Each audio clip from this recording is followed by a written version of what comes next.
Buenas tardes a todos. Vamos a comenzar con el último módulo del curso de manipulación de alimentos. Como les estaba explicando hace un momento, nos queda por ver lo que es la quinta clave y el tema de celiaquía, ¿sí? Una vez finalizados esos dos temas, vamos a compartir por el chat el link para la evaluación, ¿sí? Es por eso que sí o sí tienen que tener el correo de Gmail, porque es un formulario de Google, ¿sí?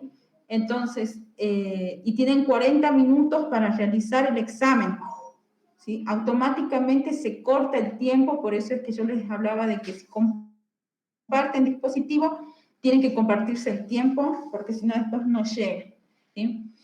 Bueno, voy a hoy me va a acompañar a dar el curso mi compañero Luis Barco.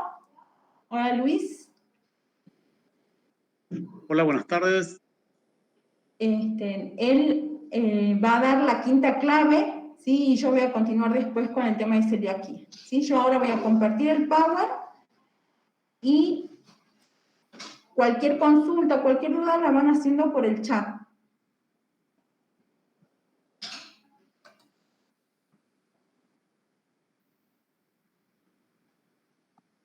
¿Listo, Luis? Avísame si se ven bien.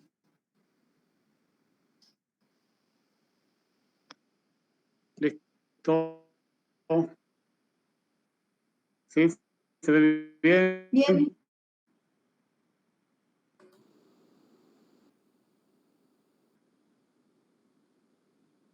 Te dejo entonces.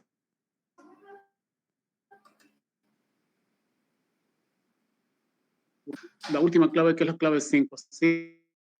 Usar agua segura en materias primas seguras también. ¿Sí? ¿Esto qué quiere decir de usar agua segura? Cuando nosotros nos ponemos a elaborar alimentos, debemos usar aguas seguras. ¿Para qué? Para que así el alimento esté garantizado en su totalidad, ¿sí? Que no tenga ningún tipo de microorganismo patógeno, ¿sí? También, al hablar de agua segura, ¿para qué la usamos? No solo para cocinar, sino también que nos sirve para hacer la limpieza de lo que son nuestros utensilios, nuestras herramientas de trabajo, ¿sí?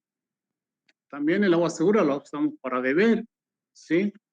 Lo que es la hidratación, y también para nosotros poder higienizar, ¿sí? Tanto para lavarnos las manos como también para así bañar, ¿sí? Y también, ¿qué es lo que tenemos que tener muy en cuenta? Cuando nosotros compramos agua envasada, ¿sí? También tiene una fecha de vencimiento, ¿sí? No por el solo hecho de que sea un agua envasada, ya sea embotellada de mesa o agua mineral, debemos de tener muy en cuenta de fijarnos la fecha de vencimiento, ¿sí? La otra diapositiva.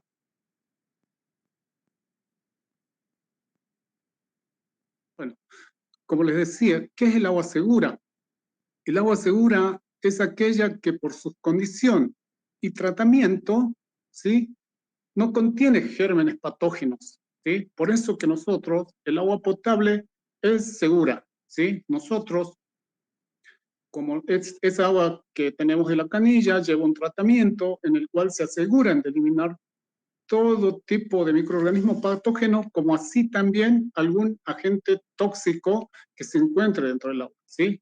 Entonces nosotros ahí, por ejemplo, en la red de agua potable, nosotros contamos con un agua segura, ¿sí? La cual usamos, como les decía anteriormente, para beber. También podemos hacer hielo, para lavar lo que son frutas, verduras, para elaborar infusiones, ¿sí? Para la higiene, y también para lo que es la elaboración o cocinar nuestros alimentos, ¿sí? Ahora, si nosotros no contamos con agua que nos suministra la red, también podemos obtener agua ya sean de pozos, de alguna otra fuente como aljibes, ¿sí? Pero ¿qué es lo que debemos hacer nosotros? Nosotros, si bien sabemos, si nosotros no contamos con agua potable, sacamos de algún pozo o de algún aljibe, debemos darle un tratamiento a esa agua, ¿sí? Ya que esa agua no fue sometida o no fue tratada como lo es el agua potable que nosotros tenemos en la canilla, ¿sí? Ahora, ¿y cómo nosotros podemos hacer de que esa agua sea segura, ¿sí? Como nosotros, es agua de pozo o es agua de aljibe o de algún tipo de arroyo, para que nosotros la podamos ingerir, ¿cómo debemos hacerla segura? ¿Sí?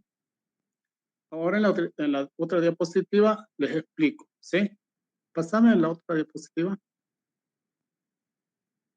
Bueno, si nosotros no contamos con agua potable, pero sí adquirimos el agua de, como les decía, fuentes, aljibes o algún tipo de arroyo, ¿qué es lo que debemos hacer para poder hacerlo segura esa agua, para potabilizar esa agua? ¿Sí? Debemos colocar 2 gotas de lavandina por cada litro de agua. ¿Eso qué quiere decir? Si yo quiero preparar 10 litros de agua potable, ¿qué es lo que debo hacer? Voy a colocar 20 gotas de lavandina, ¿sí? Entonces la porción sería 2 gotitas de lavandina por cada litro. Y de esa manera nosotros estamos tratando esa agua para que sea segura, ¿sí? Pero ¿qué es lo que debemos hacer? No solo es ponerle las 2 gotas y utilizarlas, sino que debemos de esperar 30 minutos para que la lavandina actúe y pueda de alguna manera destruirlo a los microorganismos patógenos que están en el agua, ¿sí? Y la otra manera, ¿cómo es la que podemos potabilizar el agua? ¿Sí?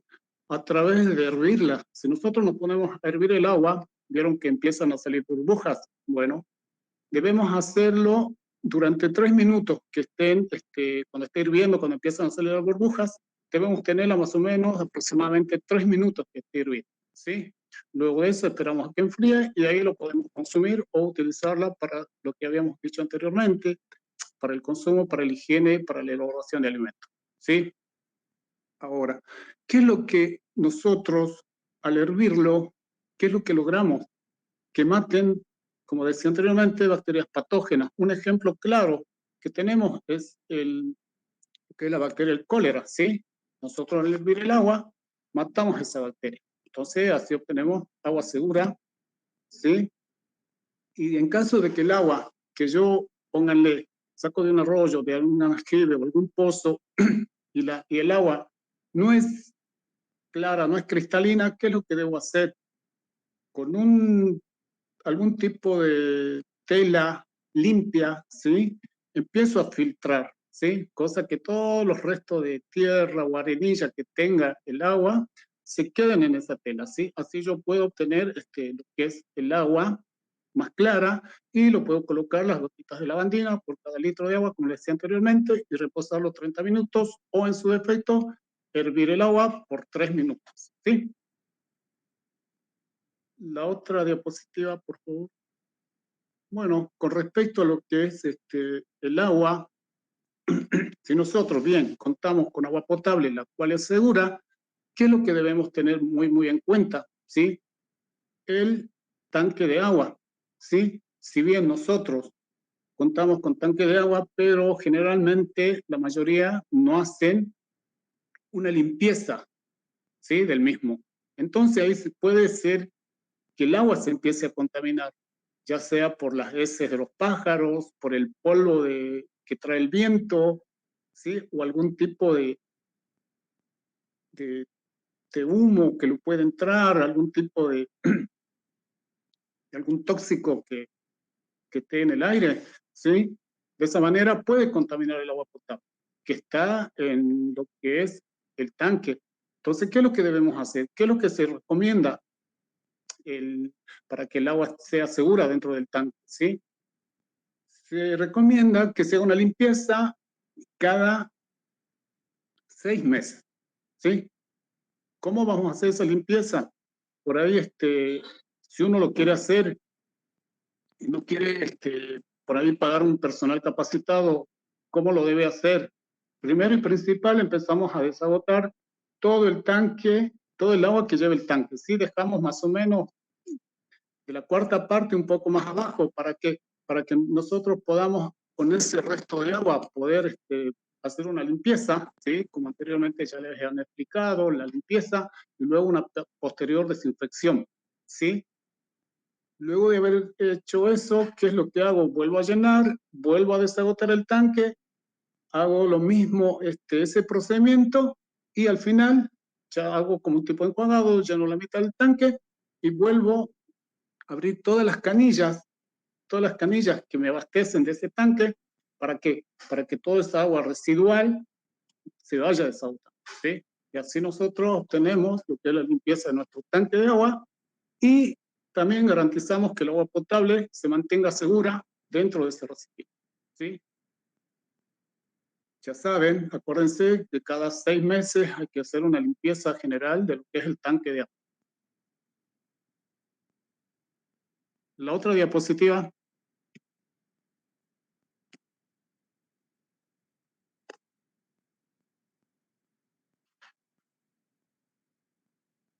Pasame la otra.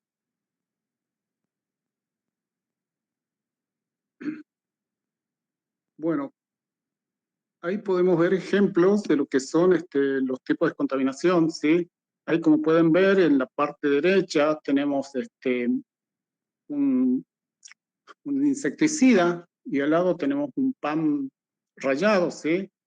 ¿Se acuerdan que hablaban de lo que son la contaminación física, química y biológica? Bueno, ahí tenemos un claro ejemplo de lo que es la contaminación química, y al lado izquierdo tenemos un ejemplo de lo que es la contaminación cruzada, ¿sí? Vieron que ahí hay una especie de tacho, adentro hay pollo, tiene una rajadura, y por esa rajadura empieza a hacer a perder todos esos jugos que contienen microorganismos patógenos, ¿sí? A lo cual abajo está una bandeja de humitas que están listas para el consumo, ¿sí?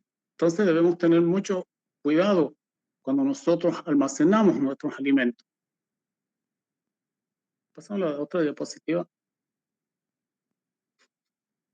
Bueno, ahí también tenemos un claro ejemplo de lo que es la contaminación cruzada. Vieron que en la parte superior tenemos carne en bolsa. Anteriormente se les explicaba que las carnes crudas deben estar en recipiente con profundidad y con tapa, ¿sí? Y aparte el óxido de lo que son las heladeras. También se puede ver claramente todo el desorden que tiene esta heladera. Pasame la otra diapositiva. Bueno, hablando de los métodos de conservación en frío, acuérdense de que si nosotros conservamos un alimento en la heladera, que sería en refrigeración, el cual consta de 1 grado a 4 grados, ¿sí? Cuando nosotros ponemos un alimento en la heladera, ¿qué es lo que va a pasar con los microorganismos patógenos? ¿Sí? Van a empezar a reproducirse lentamente, ¿sí? Su crecimiento va a ser retardado, ¿sí? Por eso es que nosotros, cuando hablamos de cómo conservar los alimentos, generalmente nosotros decimos que no está permitido dejar los alimentos a temperatura ambiente, ¿sí? Porque a temperatura ambiente los microorganismos se van desarrollando o se van reproduciendo muy rápidamente, ¿sí? Cada 20 minutos duplican su cantidad. Entonces, ¿qué es lo que hacemos con la refrigeración? Retardamos el crecimiento microbacteriano, ¿sí? Y otro método de conservación es la congelación, ¿sí? La congelación, la cual las temperaturas llegan a menos 18 grados centígrados, ¿sí? Eso en el freezer, cuando congelamos algún alimento, ¿sí? Cuando nosotros congelamos un alimento, ¿qué es lo que va a pasar con las bacterias patógenas? Detienen su crecimiento, ¿sí? No se mueren ni nada, ¿sí? Detienen su crecimiento, se duermen, como decirlo en otras palabras, ¿sí? No se van a reproducir. Entonces nosotros, cuando congelamos un alimento, lo estamos manteniendo seguro porque las bacterias no se van a reproducir, y al no reproducirse no van a causar ningún daño a los, a los consumidores, y tampoco lo va a perjudicar a la... ¿Sí? La otra diapositiva. Bueno, continuando con el curso, tenemos lo que es la rotulación, ¿sí? Generalmente nosotros no le damos mucha importancia, ¿sí? Nosotros como consumidores, cuando vamos al negocio, al almacén, al supermercado, ¿qué es lo que hacemos? Vamos, compramos, vemos lo que necesito, los productos que necesito, y lo pongo al carrito o a la bolsa, ¿sí? Y no tomamos en cuenta lo que es la rotulación. Ahora, ¿qué es lo que nosotros tenemos que ver para que un alimento sea seguro para el consumo? ¿Sí? Que no sea un alimento que esté trucho, por llamarlo así, ¿sí? Que no sea falsificado. ¿Qué es lo que debo tener? Primeramente debo fijarme en la marca, ¿sí? La marca es el nombre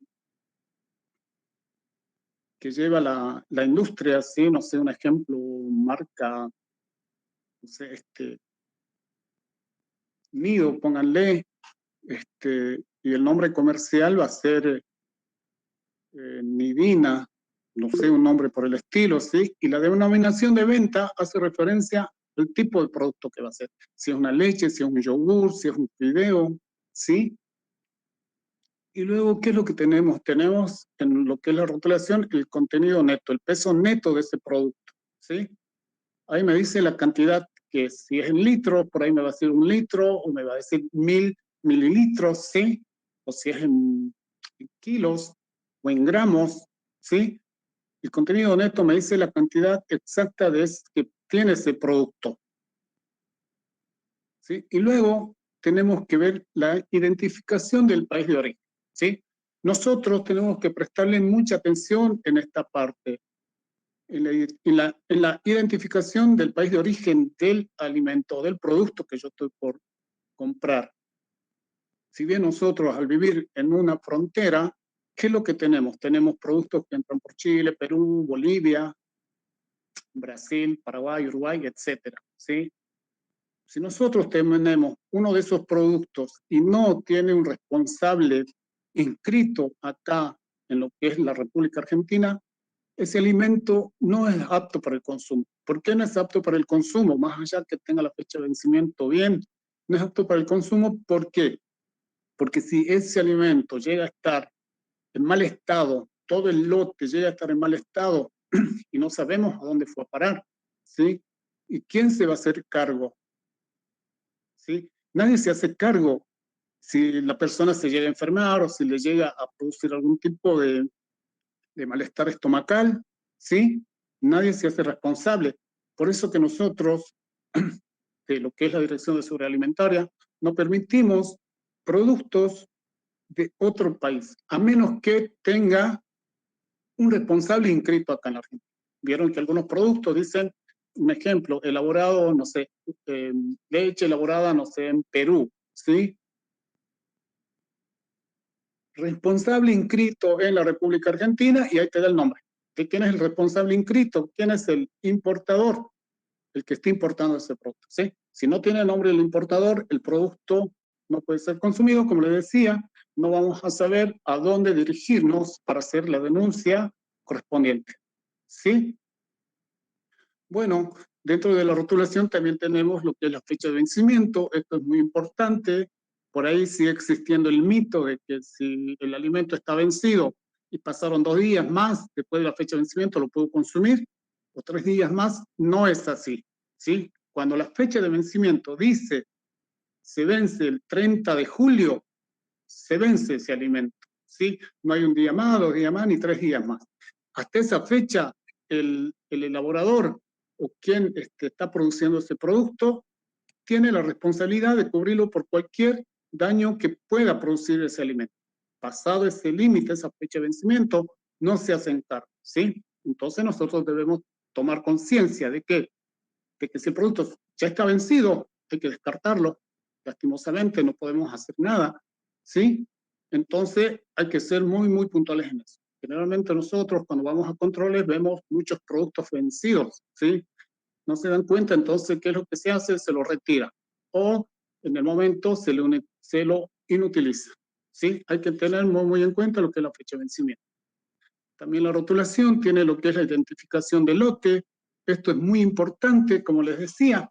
¿Por qué la identificación del lote tiene que tener el rótulo de cualquier tipo de alimento? ¿Sí? Para saber por si en alguna ocasión ese alimento, no sé, en la fabricación sufrió una alteración química y la cual es perjudicial para el consumidor, entonces, ¿qué es lo que hace la empresa? A través del lote, de la identificación del lote, va a saber a dónde fueron el resto de los productos, ¿sí? Ahí dice, en identificación de lote, dice la fecha de elaboración, el número de lote, ¿sí? Y las empresas, a través de ese número de lote, en conjunto con lo que es la Dirección de Seguridad Alimentaria, SUNIBROM, todo lo que son los organismos en los cuales están encargados de supervisar los alimentos, se ponen en contacto y sacan del mercado ese producto, ¿sí? De todos los lugares donde fue comercializado, lo retiran ¿para qué? Para prevenir algún tipo de que las personas se vayan a enfermar o intoxicar, ¿sí? Por eso es muy importante la identificación del número de lote, ¿sí? Modo de conservación. El modo de conservación también hay que prestarle mucha atención, ¿sí? No sé si ustedes vieron, a veces dice modo de conservación, mantenerlo fuera de la luz o mantenerlo en lugar seco, o en el caso de las leches en Tetra Pak dicen, una vez abierto, mantenerlo en la heladera, ¿sí? Hay que tener muy en cuenta el modo de conservación. Por ejemplo, si yo compro leche en, en Tetra, en la cajita, yo lo puedo dejar al aire libre, ¿sí? Pero una vez que yo lo abro, como me indica ahí el modo de conservación, lo tengo que poner en la heladera, ¿sí? Como les decía, hay muchos productos, algunos productos te dicen que, bueno, conserves en lugar seco, fuera de la luz. Bueno, hay que tener muy en cuenta el modo de conservación. No solo lo pusieron por ponerlo, ¿sí? Sino de esa manera el producto se mantiene en las condiciones que debe tener, ¿sí? Después tenemos el listado de ingredientes. El listado de ingredientes nos dice con qué productos o qué productos están hechos el producto, ¿sí? Por ahí, ¿para qué nos sirve un poco el listado de ingredientes? Para ver, por ahí hay personas celíacas o hay personas diabéticas, ¿sí? En el listado de ingredientes, por ahí pueden ver si es que tiene algún producto que a ustedes les puede hacer mal.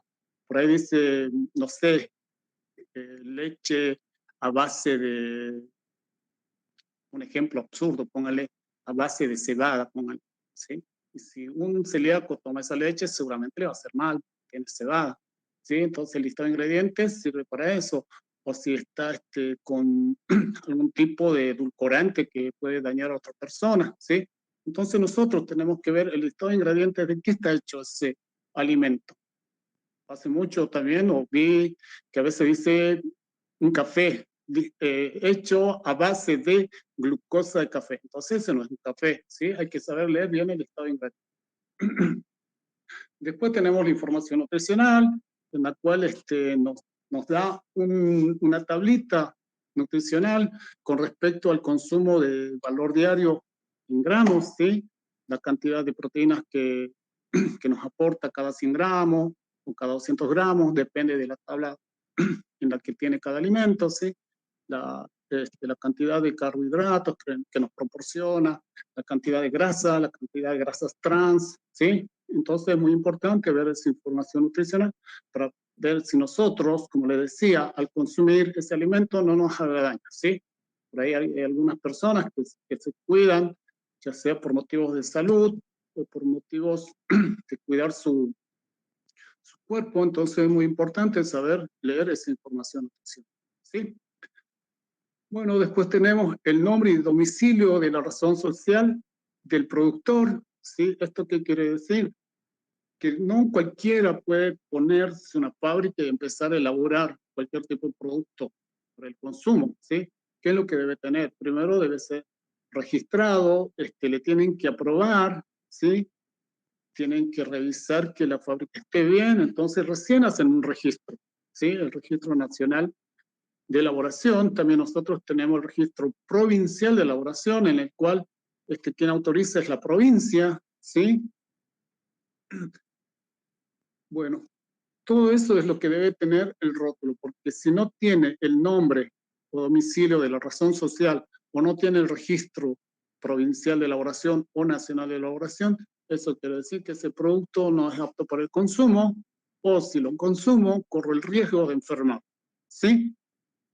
Eso es muy importante en lo que es la rotulación. La otra diapositiva, bueno, ahí tenemos un ejemplo de lo que es la rotulación. Nosotros cuando vamos a inspeccionar vimos que esas tapas de empanada tenían la fecha de vencimiento bien, o sea, estaba en fecha, no estaba vencido ni nada, pero ¿qué es lo que pasó? No hicieron caso al modo de conservación, estaban conservadas al aire libre y por ende empezaron a echarse a perder eso, ¿sí? Le empezaron a salir hongos. No sé si pueden distinguir los puntitos verdes, negros, ¿sí? Bueno, eso es por la falta de conservación del alimento, ¿sí?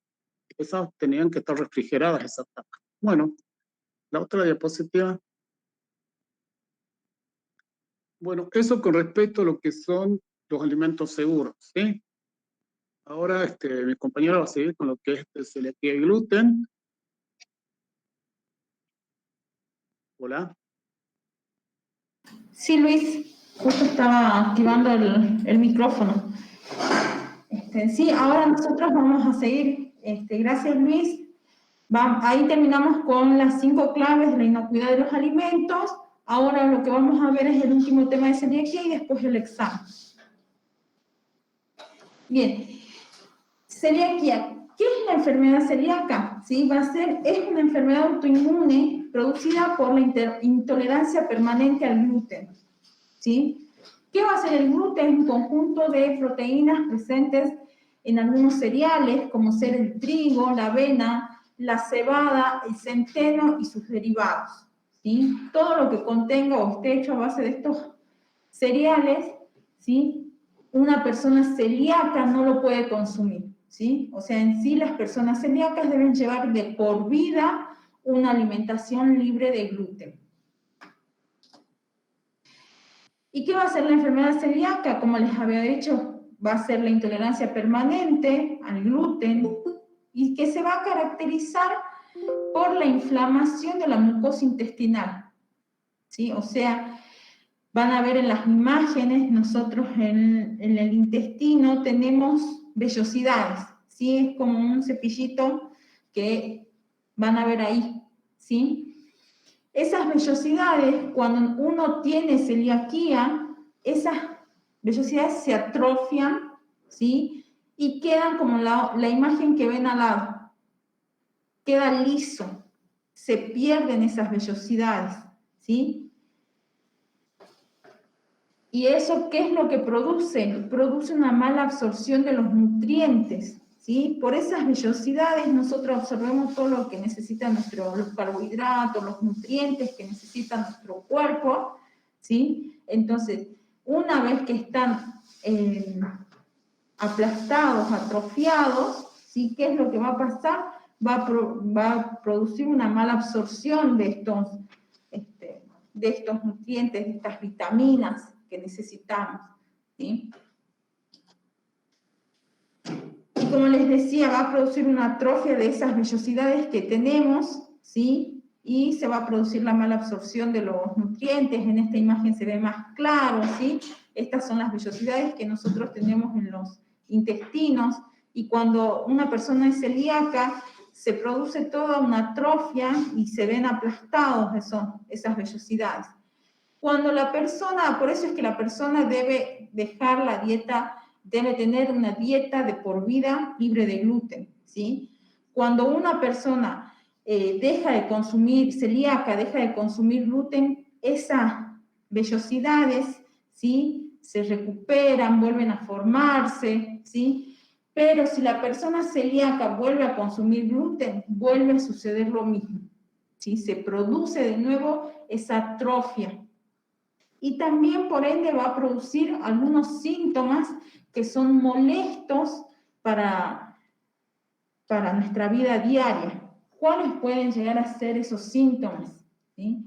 En la infancia van a coincidir muchas veces en las diferentes etapas, pero en lo que es la infancia, podemos llegar a tener vómitos, diarreas, náuseas, anorexia, astenia, distensión abdominal, o sea que vamos a tener en la panza del niño hinchada, ¿sí? ¿Por qué? Porque los mismos intestinos, va a haber una inflamación de los intestinos, el cabello frágil, hipotrofia muscular, o sea que no va a haber un buen desarrollo ¿sí? De los músculos. Y por ende va a haber un retraso de crecimiento, los niños pueden estar irritables, pueden llegar a producir una introversión, o sea que van a estar tímidos, anemia, formación de hematomas, defectos en el esmalte dental, justamente porque, como les decía, al atrofiarse las vellosidades, ¿qué es lo que va a pasar? Va a producir una mala absorción del calcio, ¿sí? Por eso es que va a producir defectos en el esmalte dental y también puede llegar a producir corta estatura.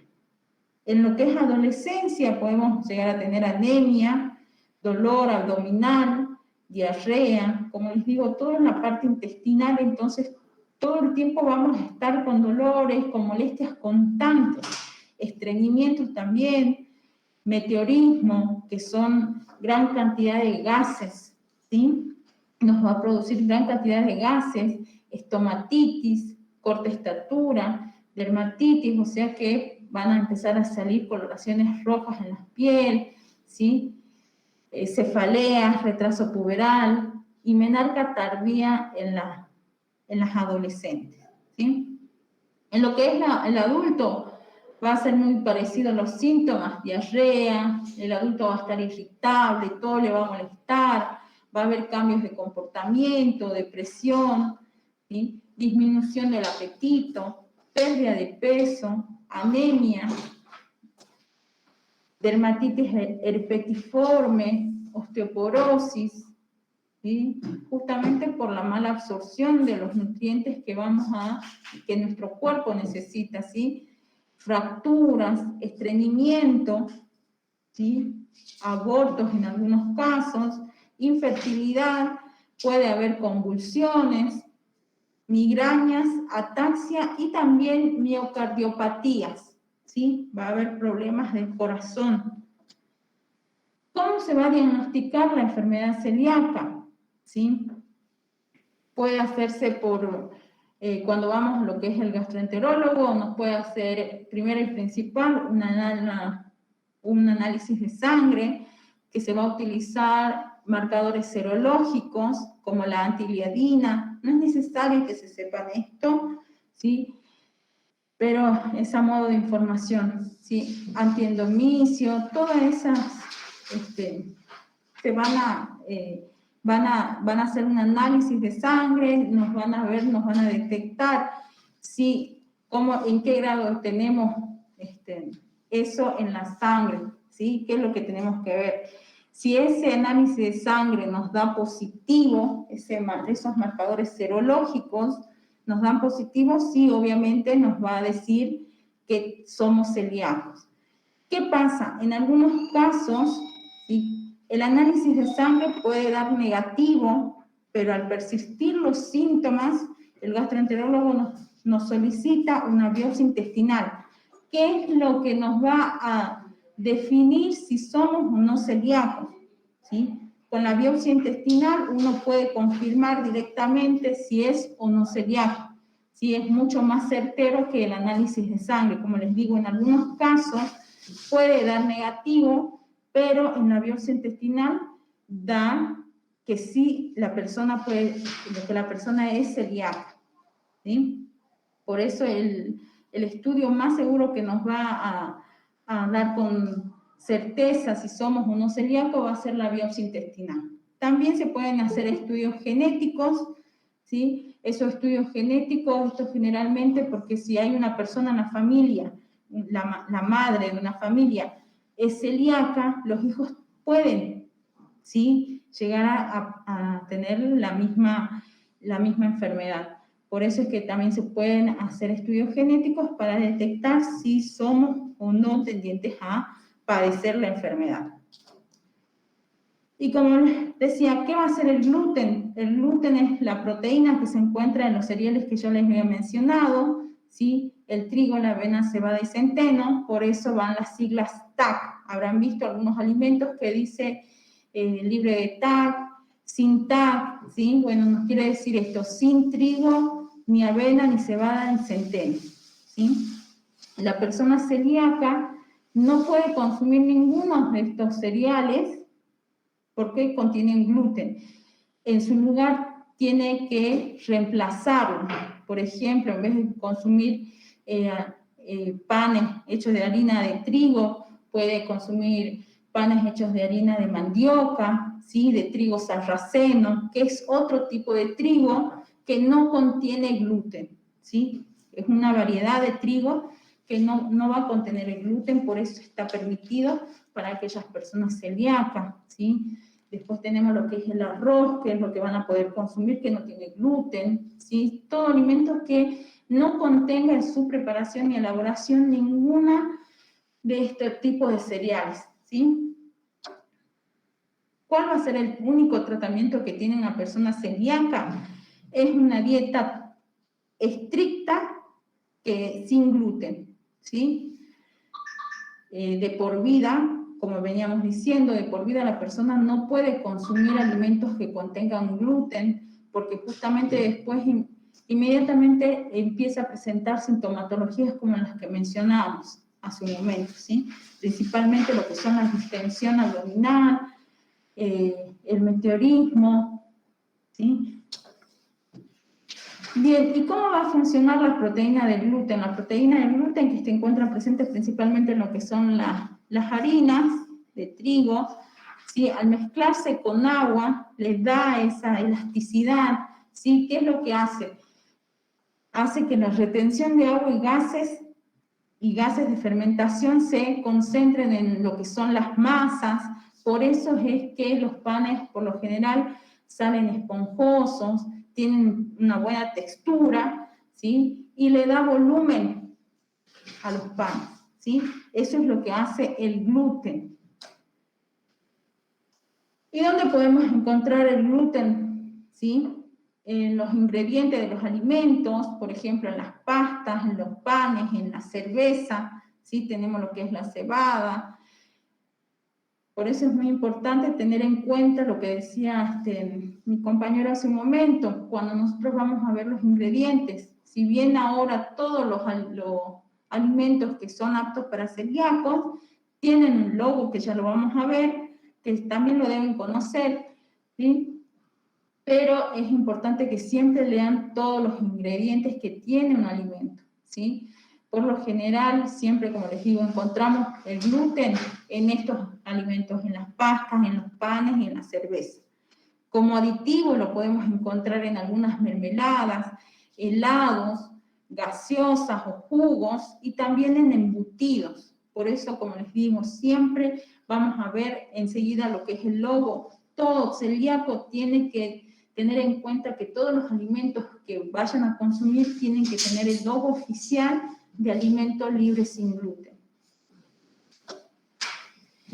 Y como les decía, el gluten puede estar en alimentos y bebidas industrializados como ingredientes o como aditivos, que ya les había dicho, como ser espesantes, colorantes, aromatizantes.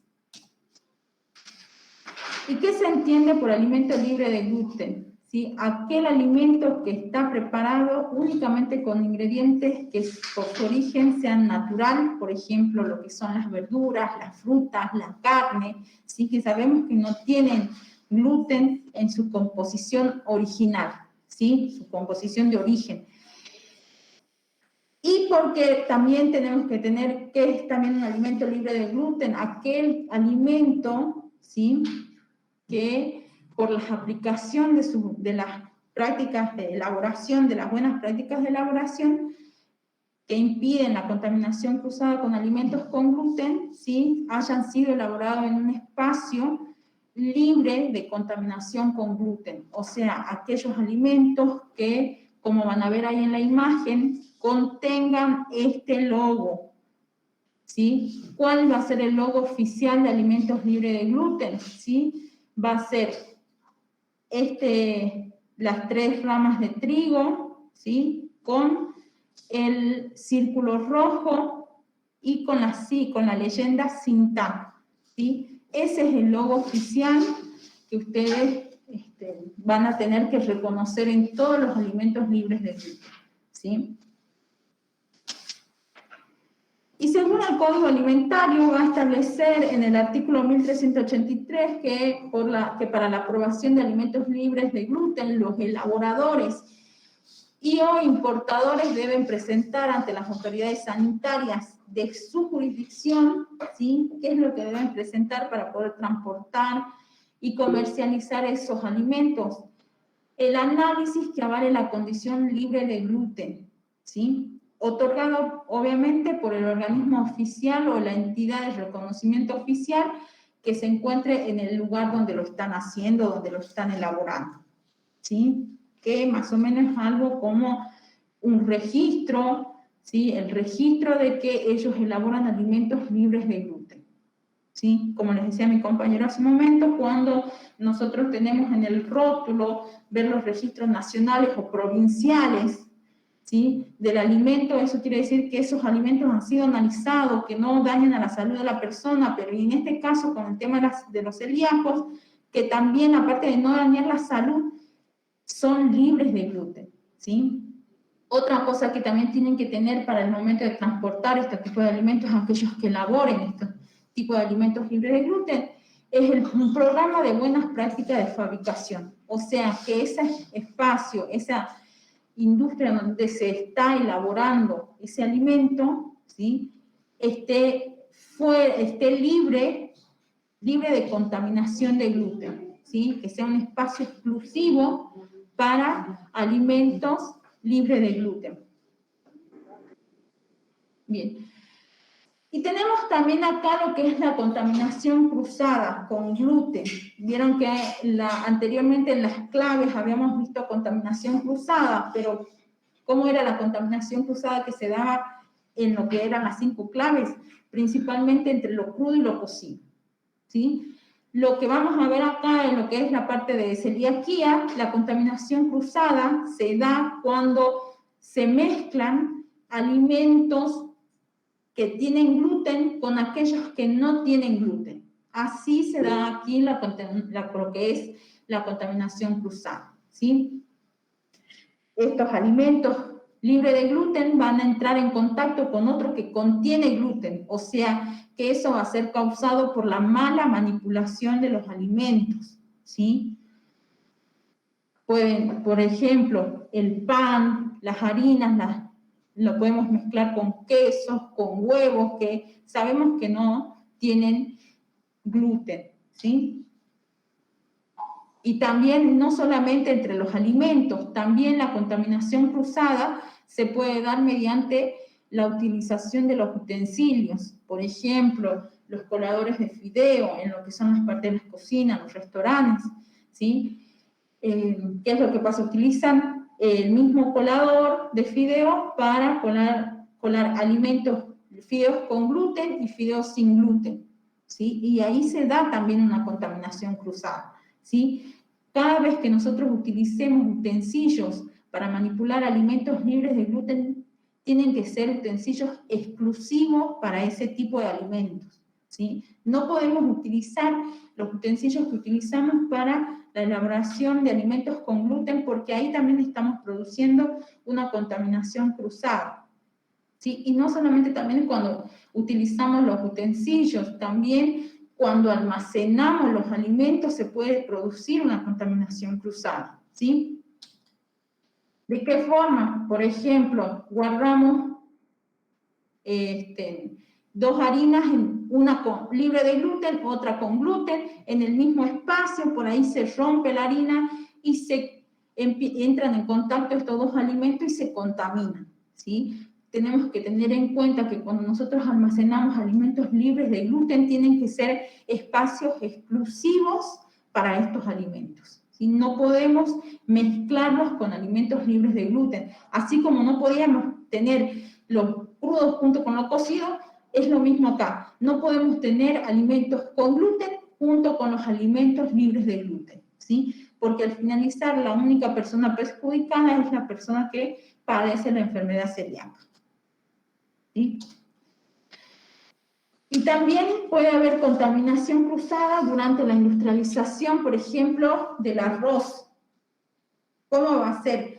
Mediante los equipamientos, por ejemplo, las máquinas que se utilizan para cosechar el trigo son utilizadas también para cosechar el arroz, ¿sí? Por ejemplo, también cuando se almacenan los molinos, hay a veces molinos compartidos, por eso también es importante que si bien el arroz por su origen no contiene gluten, pero puede estar contaminado, ¿sí? Puede haber contaminación cruzada cuando pasa esto, cuando se utilizan las mismas maquinarias, cuando se los almacenan los mismos molinos, ¿sí? Molinos compartidos, puede haber contaminación cruzada, y el arroz puede venir contaminado. Por eso es muy importante el hecho de que todos los alimentos que consuma una persona celíaca o los alimentos que se elaboren para una persona celíaca deben llevar el logo oficial con la leyenda libre de TAC, ¿sí?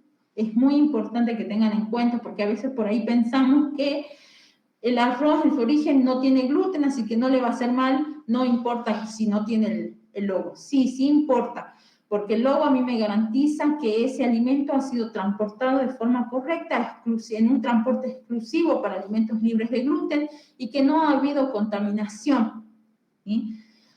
En cambio, por ahí, si se utilizaron las mismas maquinarias, los mismos molinos, los mismos transportes para transportar estos dos tipos de alimentos, ¿qué es lo que puede pasar? Haber una contaminación cruzada y la persona después tiene síntomas, ¿sí?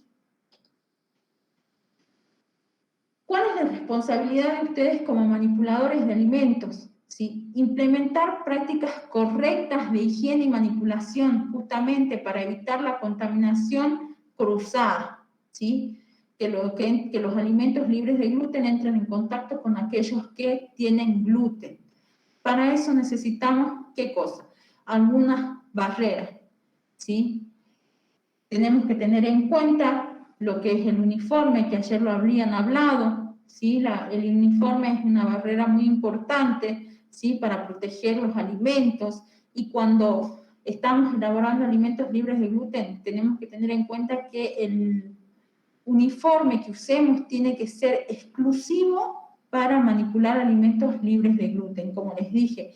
Tanto utensilios como uniformes, todo tiene que ser, o espacios donde elaboremos los alimentos libres de gluten, tienen que ser exclusivos para estos alimentos, ¿sí? ¿Por qué? Porque si por ahí usamos el mismo uniforme que usamos para manipular alimentos con gluten, en el uniforme pueden quedar algunas partículas, algunos restos de esos alimentos con gluten, y mientras yo elaboro alimentos que están libres de gluten, pueden caer sobre estos alimentos y lo contaminan, ¿sí? Lo mismo en la parte de la conservación, en la forma de conservación que tenemos los alimentos, siempre tenemos que tenerlos separados de los alimentos libres de gluten. Si necesitamos equipamientos para calentar o heladeras para guardar estos alimentos, también tienen que ser exclusivas. Por eso es que, por ejemplo, algunos restaurantes que tienen disposición de alimentos libres de gluten, siempre le pedimos que tengan en cuenta de tener una heladera pequeñita o un espacio exclusivo para lo que es alimentos libres de gluten, ¿sí? ¿Cuáles van a ser las prácticas seguras para alimentos libres de gluten? Principalmente en lo que es compra y recepción. Tenemos que seleccionar bien las materias primas, todas que sean libres de gluten, verificar su condición, o sea, que no estén rotas, que no tengan ninguna rotura en el empaque, ¿sí? Que me den cuenta que pudo haber estado en contacto con otros alimentos y se pudo haber contaminado, ¿sí? Constatar que el transporte de alimentos libres de gluten no sea simultáneo con harinas con gluten, ¿sí? O sea que tienen que tratar de ser exclusivos los transportes, ¿sí? Por lo general hay muchos que transportan lo que son alimentos libres de gluten. Hemos visto que por ahí los embalan, ¿sí? Los embalan en plásticos, ¿sí? En papel film, para tratar de protegerlos del contacto con los otros alimentos que están transportando, ¿sí? Pero lamentablemente, por lo general, siempre que son transportados de esta forma, se tiene que hacer análisis a esos alimentos para constatar que esos alimentos están realmente libres de gluten, ¿sí? Los envases deben estar cerrados e íntegros, ¿sí? ¿Y cuál va a ser la herramienta principal para la persona celíaca o para la persona que quiere elaborar alimentos libres de gluten? ¿sí? Tener en cuenta el rotulado, ¿sí? El rotulado obligatorio, que es lo que ya veían hace un momento con mi compañero, ¿sí? Pero además de todo lo que mi compañero dijo, que la marca, que el nombre comercial, la denominación del producto, ¿sí? Que es la misma denominación de venta, qué es lo que estoy comprando, ¿sí? Me va a indicar si es una mermelada, si es un azúcar, si es un arroz, ¿sí? Además de tener todos los otros requisitos que mencionaba mi compañero, también tiene que tener la leyenda libre de gluten o sin TAC, ¿sí? Agregado a esta leyenda tiene que estar el logo oficial de alimentos libres de gluten, que como les explicaba, pueden estar a color o en blanco y negro, ¿sí? Que van a ver que son las 3 espiguitas con el círculo rojo y la leyenda sin TAC, ¿sí? Es muy importante que sepan reconocer el logo oficial. ¿Por qué? Porque hay otros logos que son optativos, que pueden o no estar en el producto, ¿sí? ¿Cuáles van a ser? Estos son los logos optativos. No es necesario que vayan, ¿sí? ¿Por qué? Porque esto es,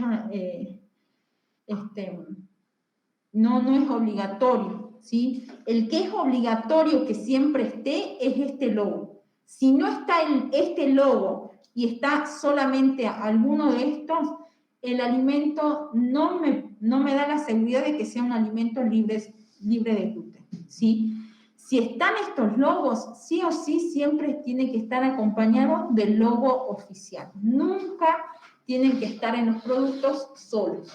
Como les digo, si están solos, no me garantiza que ese alimento sea un alimento libre de gluten. ¿Sí?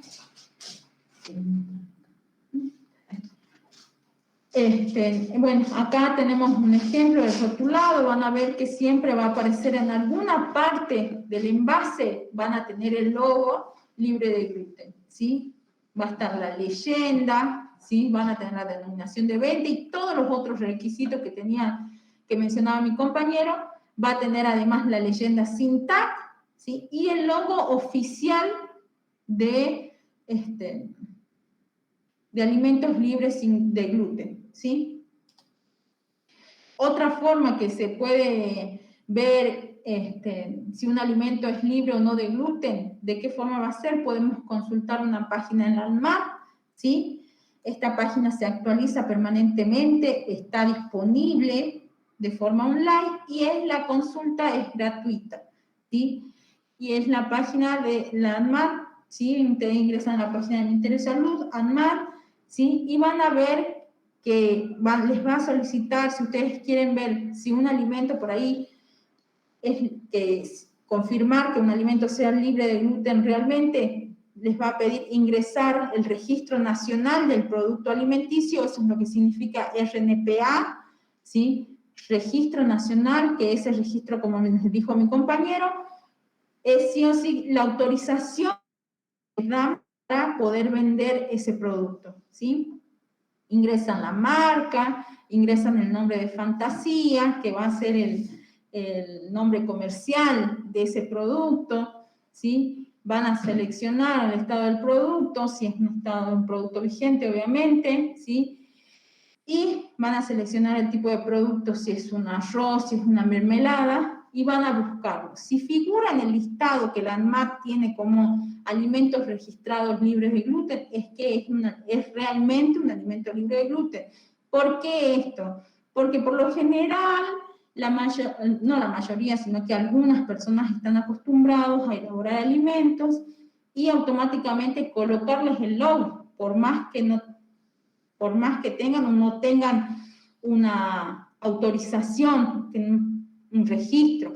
Entonces, si ustedes dudan de algún producto, lo ideal es que consulten la página del ANMAT y ahí le va a decir realmente si ese producto es o no libre de gluten. ¿Sí? ¿Cómo va a ser el almacenamiento de los alimentos? ¿sí? Tenemos que destinar un lugar exclusivo para los alimentos libres de gluten, ya sean depósitos, alacenas o heladeras.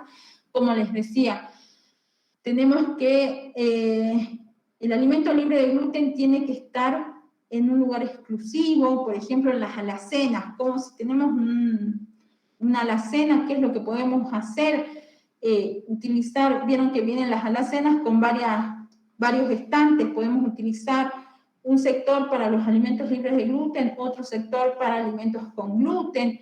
El depósito tiene que ser un espacio exclusivo para alimentos libres de gluten, por ahí se rompe alguna bolsa de harina, algo se puede llegar a contaminar. Lo mismo en las heladeras y principalmente lo que son todos los equipos que podamos utilizar para elaborar esos alimentos tienen que ser exclusivos para la elaboración libre de gluten, ¿sí? También siempre tenemos que tener en cuenta de identificar con cartelería las zonas de almacenamiento, ¿sí? Van a ver en la imagen, ven que ponen alimentos libres de gluten para no equivocarse, para tener un sector aislado para esos tipos de alimentos. Lo mismo los utensilios que utilicemos, ¿sí? Etiquetarlos con ALG, que me va a decir que es alimento libre de gluten, ¿sí? Y que esos mismos utensilios o recipientes que utilicemos son exclusivos para ese tipo de alimento y no tenemos que utilizarlo para almacenar otro tipo de alimento, ¿sí? Y siempre los alimentos tienen que estar siempre en sus envases originales o utilizar recipientes herméticos con tapa y bien identificados con la leyenda alimentos libres de gluten, ¿sí? Los supermercados, ¿sí? Si bien ahora tienen y disponen los diferentes supermercados de góndolas en la que contienen exclusivamente alimentos libres de gluten, ¿sí? Y tienen que estar apartados de los otros alimentos justamente para evitar la contaminación cruzada. Como les digo, puede romperse alguna bolsa, algo, y se contaminan así también los alimentos. Por eso es muy importante siempre tener un espacio exclusivo. Esto también no es solo una recomendación para los supermercados, sino para los pequeños mini mercaditos que a veces hay en los barrios, que tengan en cuenta que por lo general la enfermedad celíaca ahora ha ido creciendo, la verdad, lamentablemente, es una enfermedad que se ha ido incrementando en la población, cada vez hay más personas celíacas, ¿sí? Y lo importante siempre es que también puedan tener disposición en los mini mercaditos de los barrios y tener en cuenta que tienen que tener un espacio exclusivo para estos alimentos, ¿sí?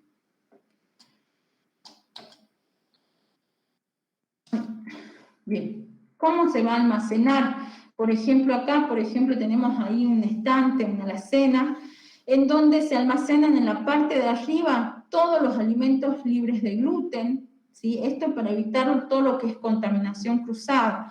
En el estante de abajo, ¿sí? Vamos a ver que está todo etiquetado, ¿sí? Todo con alimentos libres de gluten, ¿sí? Lo mismo en las heladeras.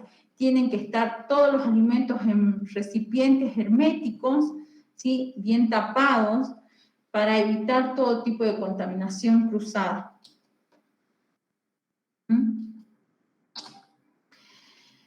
¿Y cómo va a ser la elaboración en un establecimiento? Puede realizarse de forma exclusiva de alimentos libres de gluten o de elaboración mixta, ¿sí? ¿A qué nos referimos?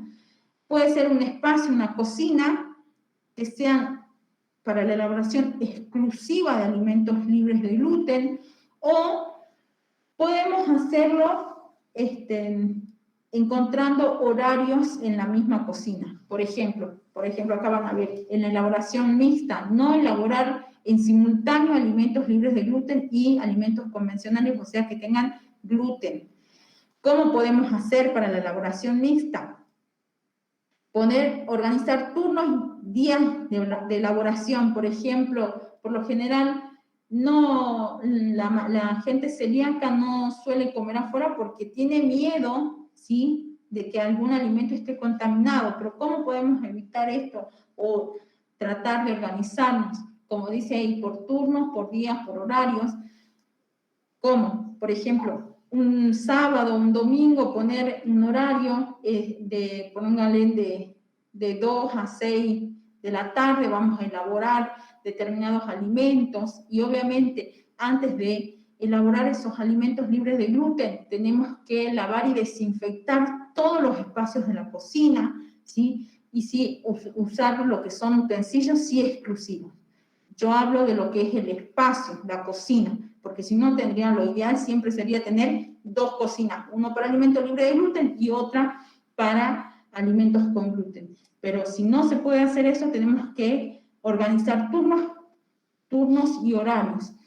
¿Para qué? Para elaborar estos alimentos libres de gluten. Pero los utensilios tienen que ser sí exclusivos para alimentos libres de gluten. El espacio podemos llegar a compartirlo, pero obviamente siempre, como les digo, organizando días y horarios, ¿sí? Destinar a identificar claramente los equipos y utensilios de uso exclusivo, como les decía, siempre van a ser los utensilios que utilicemos de uso exclusivo. Si bien el espacio físico lo podemos compartir, o en el mismo espacio donde elaboramos alimentos con gluten, podemos hacerlo los alimentos libres de gluten, pero siempre los utensilios y equipos deben ser de uso exclusivo. Y siempre definiendo procedimientos de limpieza y desinfección, que es muy importante, que antes de elaborar alimentos libres de gluten, tenemos que lavar y desinfectar todos los espacios de la cocina para que no haya contaminación cruzada, ¿sí? ¿Y qué vamos a ver y vamos a tener en cuenta para la elaboración antes de cocinar? Limpiar todas las superficies, como le estaba diciendo, siempre haciendo limpieza y desinfección, usar utensilios perfectamente higienizados para la preparación y cocción de estos alimentos. Si se elaboran comidas con o sin gluten para la misma ocasión, preparar primero aquellas que no contengan gluten, ¿sí? Siempre es primero lo que no tiene gluten y después lo que contenga gluten, ¿sí? Nunca al revés, porque si yo limpié y desinfecté, lo ideal es que pueda elaborar alimentos primero sin gluten, ¿sí? Y si tengo que preparar después alimentos con gluten, lo hago después. Separar los alimentos con gluten de los que son libres de gluten, ¿sí? Al momento del horneado, ¿sí? Como les digo, siempre tienen que ser primero los alimentos libres de gluten, ¿sí? Los productos para untar, como manteca, mermelada, quesos, también tienen que ser, obviamente, libres de gluten. ¿Cómo vamos a saber? Viendo el logo, ¿sí? O consultando el listado del almacén. Deben almacenarse en un recipiente exclusivo para evitar contaminación, ¿sí? Cuando se untan tostadas o galletas que puedan contener gluten, ¿sí? En el microondas solo cocinar la comida sin gluten, como les digo, en los microondas tienen que ser exclusivos para alimentos libres de gluten. Para si queremos calentar comida sin gluten o cualquier otro alimento libre de gluten, tenemos que tener microondas exclusivo para esto. Los elementos como rejillas, repasadores, el uniforme, también pueden llegar a contaminar. Por eso es que también deben ser exclusivos para la elaboración de alimentos libres de gluten.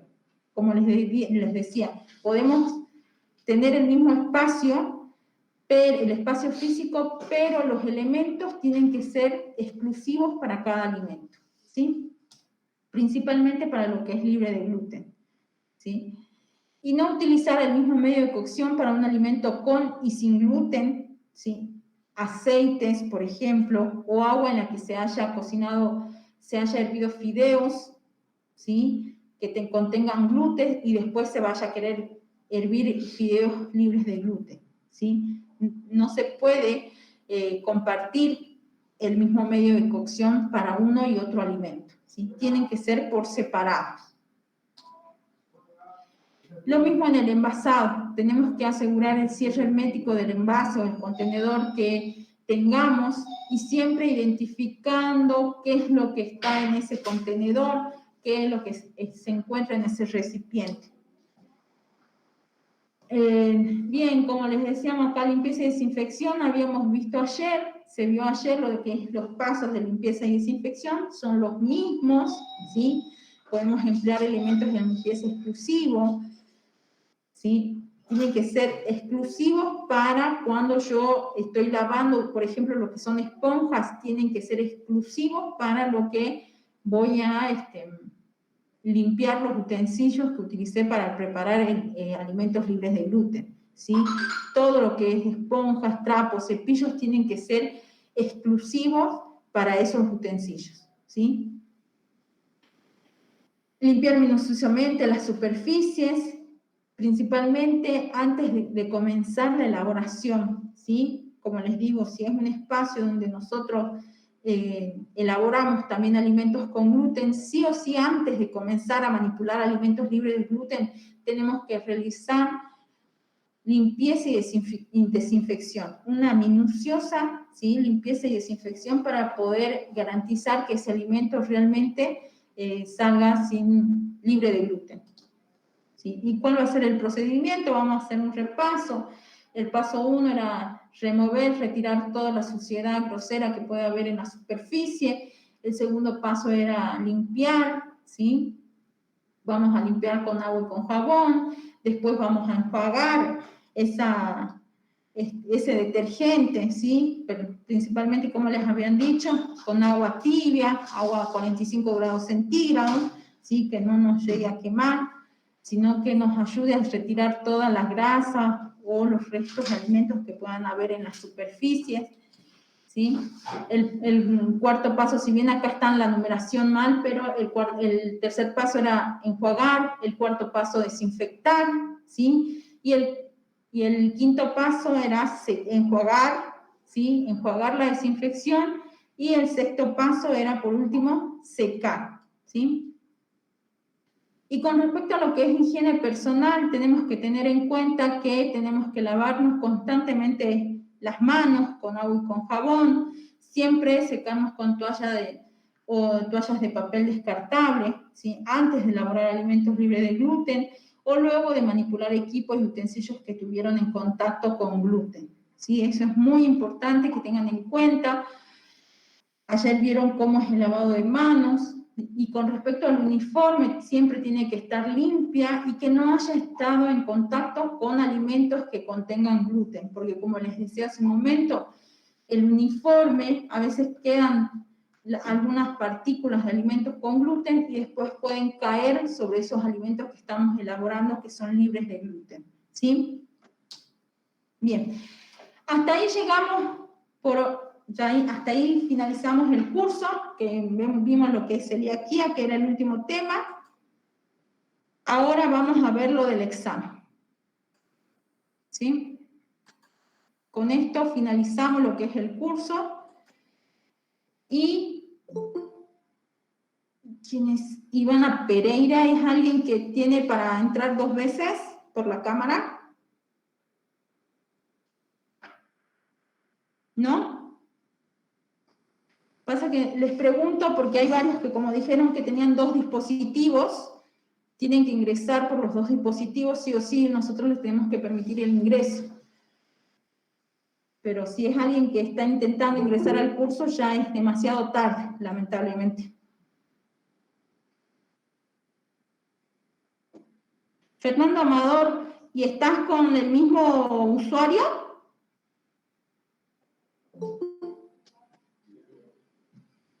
Ivana Pereira es alguien que está intentando entrar ustedes con otro dispositivo.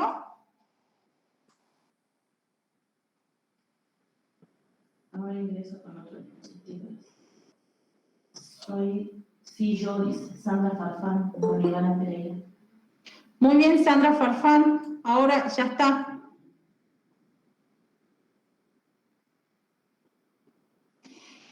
Necesito yo ahora que ustedes enciendan sus cámaras, Juan Barrios.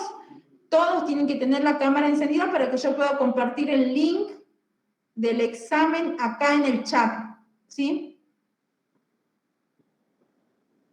Como les había dicho al principio, Juan, vos tuviste un problema para ingresar. el examen es múltiple opción, es mediante un formulario de Google, que voy a compartir el link ahora, una vez que todos tengan las cámaras encendidas, voy a compartir en el chat. Aquellos que no tengan cámara, les voy a pedir que por favor a medida ordenada vayan solicitando por el chat el turno para poder rendir, ¿sí? Para que nosotros ya lo tengamos anotados. ¿Sí?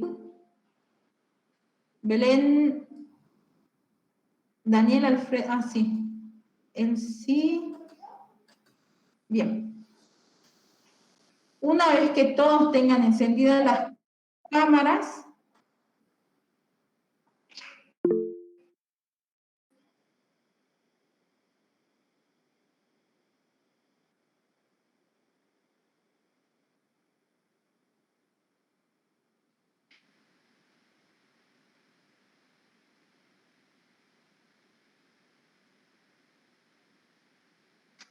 Matías,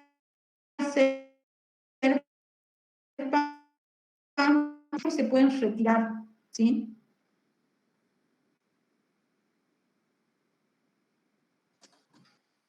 Tenemos fecha el 10. El 10. El 10 para el 10. Sí. Para el 10 directamente porque es cuando tenemos curso. Yo tengo una para el 11. ¿Para el 11 de agosto? Sí, mira, 11. ¿Y quién va a venir el 11? 11.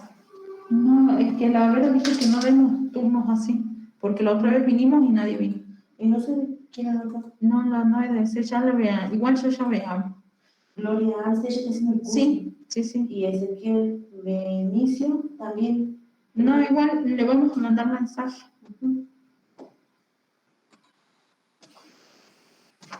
Para que ustedes ingresen a hacer el examen, ¿alguna consulta, alguna cosa antes de empezar? Así comenzamos a las 1:15 y tienen 40 minutos para hacerlo. ¿Ninguna duda?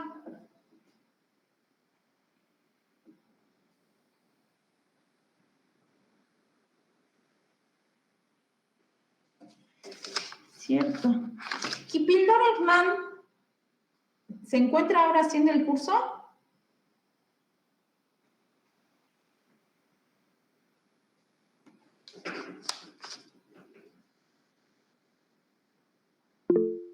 No, me parece que no está. Bueno, yo ahora voy a pegar el link. Ustedes lo van a visualizar. Si en algún momento se corta la conexión y no lo pueden ver, me avisan para que yo lo vuelva a pegar en el chat. Así lo pueden visualizar, ¿sí? Y bueno, y ahora comenzamos. Ahí está, ahí ya coloqué el link. Hacen clic en ese link y automáticamente los van a llevar a su correo y va a abrir un formulario. Ustedes tienen que hacer el examen, como les dije, tienen que completar sus datos, apellido, nombre, DNI, rubro, un número de teléfono y luego pasan a contestar las preguntas del examen.